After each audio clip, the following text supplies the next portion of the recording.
If you're interested in jazz guitar, and in particular if you're interested in chord-melody, which is a style for solo jazz guitar where you take a song and you play the melody and you also play some harmony, some chords beneath the melody and get all of that going at the same time. If that's something that you're interested in, then I want to recommend this book by my friend Tim Lerch.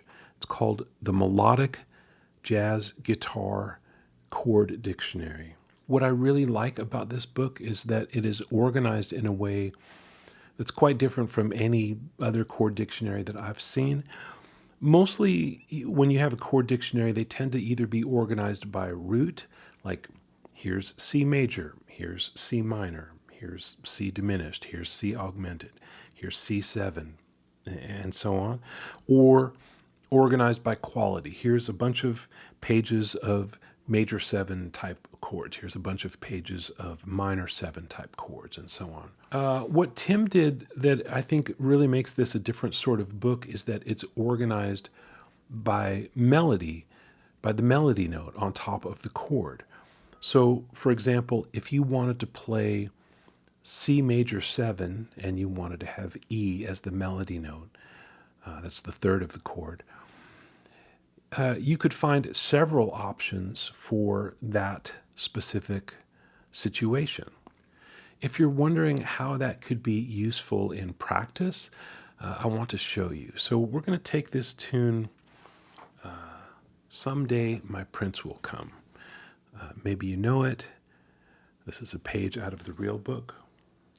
Quick side note before we go any further. When you see music written like this, and it's not coming out of a book that's specifically for the guitar, but it's just a general purpose music book, we're always going to take the melody up an octave from where it's written. Why? Because the guitar, whether you know it or not, is actually a transposed instrument. Everything we play sounds an octave lower than we think. This F, on the guitar, most guitar players would play that on the D string, the fourth string at the third fret. And if a piano player saw that same note and went over and played it on the piano, it's going to sound an octave higher than what we're playing on the guitar. And I hate to break it to you, but the piano player is not wrong. So, in order to bring the guitar into line with where concert pitch is, we're going to take everything up an octave. So this F, we're not going to play it on the D string.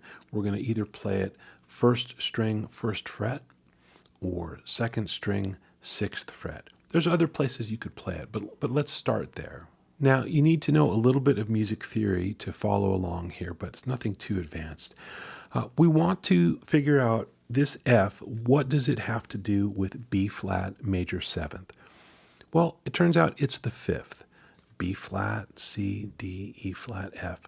F is the 5th of B flat major 7. What we're really saying is that B flat major 7, that comes out of a B flat major scale.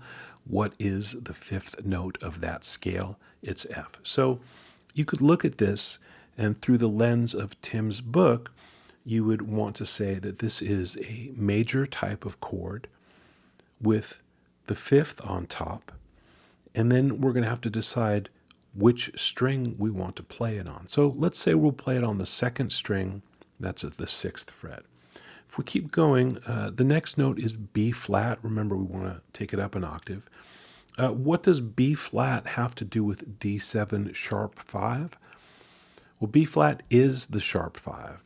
You could also say it's the flat 6 or flat 13. But for the purposes of this, let's just say that it is the sharp 5. So you would look in Tim's book, and you would look for the section on altered dominant chords, sharp 5 on top. And where do you want to locate this? Because within each section, there's several voicings with the root, or not the root, with the melody note on the third string, the second string, the first string. Almost always in chord melody, the melody will be on strings 1, 2, or 3. We're not going to have the melody on lower strings because then we can't put much harmony under a note that's on the 5th string. Since we're already at the 6th fret on the 2nd string for F, let's play this B flat on the 1st string at 6th fret. Let's not worry about the F sharp right now. We're just going to think in broad strokes here. So next note is A. So we need to know, what does A have to do with E flat major 7? It's the sharp 11. So we go to Tim's book. In the table of contents, we find major type chords, sharp 11 in the melody. And since it's right next to this B flat, we'll stay on the 1st string. So 2nd string, 6th fret, 1st string, 6th fret, 1st string, 5th fret. And then this G, we can go back to the 2nd string and play that at the 8th fret. And that is an altered dominant chord, root in the melody, played on the 2nd string. So now with the guitar in hand, that's going to give us just the melody first.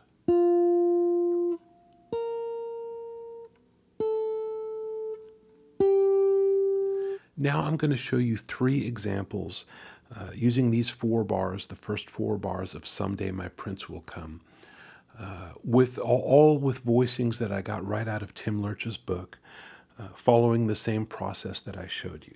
Here's example 1. I'm going to play these slowly, really out of tempo, just to let you hear the sound of each chord. So here's example 1, B flat 6. That's D7 flat 9 sharp 5.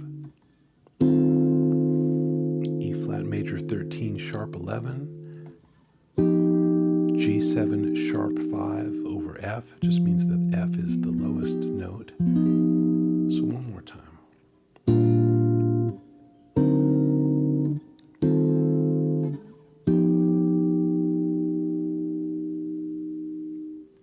Here's example 2. A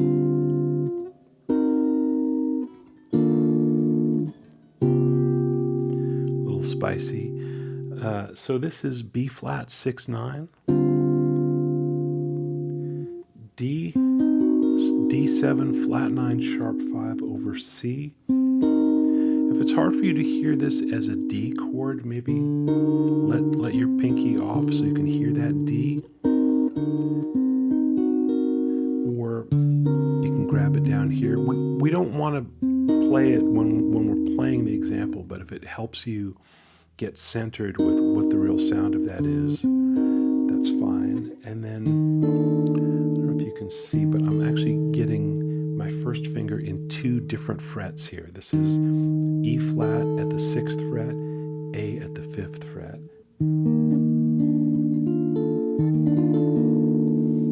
So it's kind of like B flat major 7 with E flat as the bass note. And then instead of G7 sharp 5, I'm playing G7 flat 5. I've got the flat 5 in the bass, the root of the dominant chord up top. So one more time. And finally, here's example 3.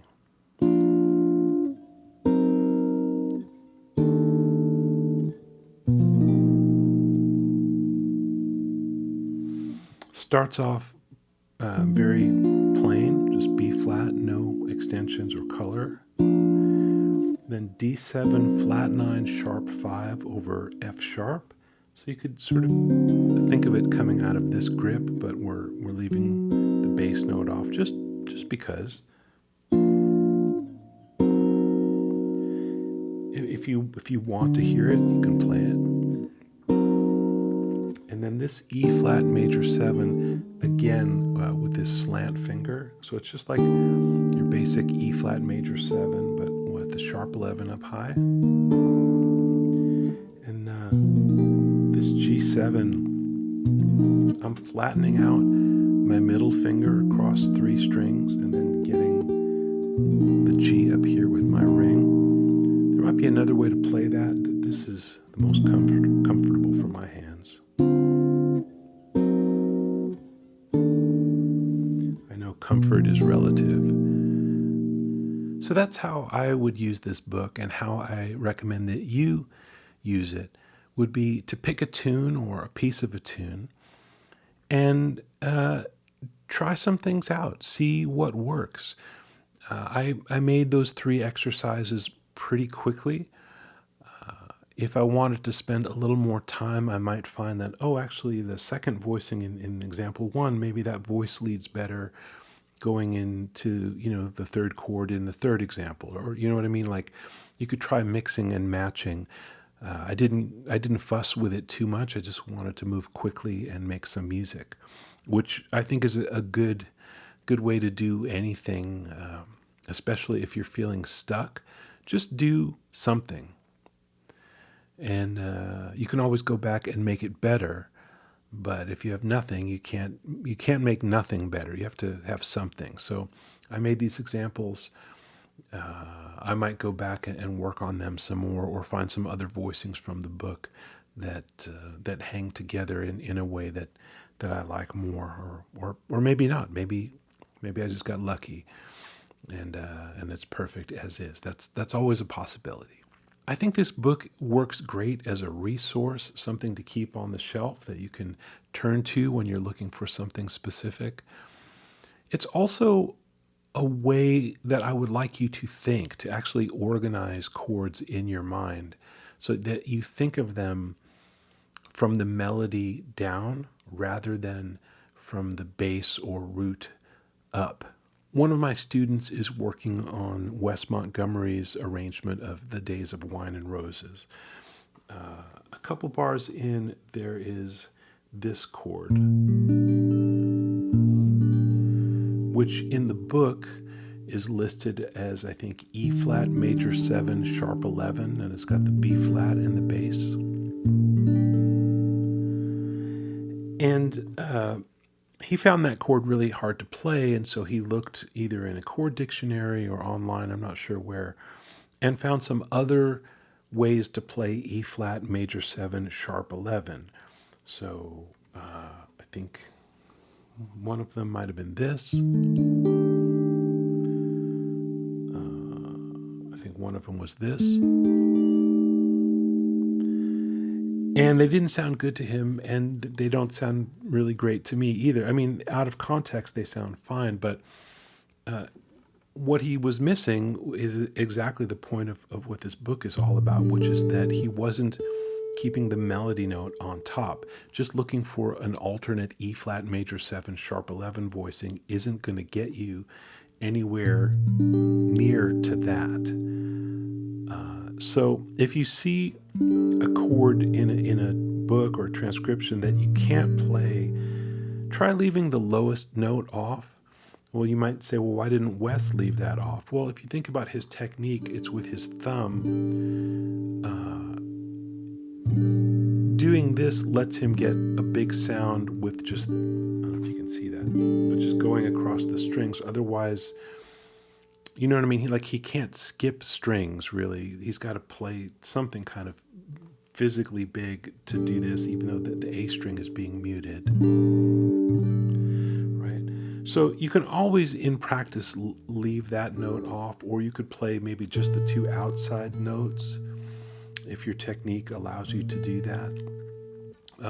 But whatever you do, if you need to simplify or abbreviate, don't sacrifice the melody note. The melody note is always that's always the sacred text, So there you go.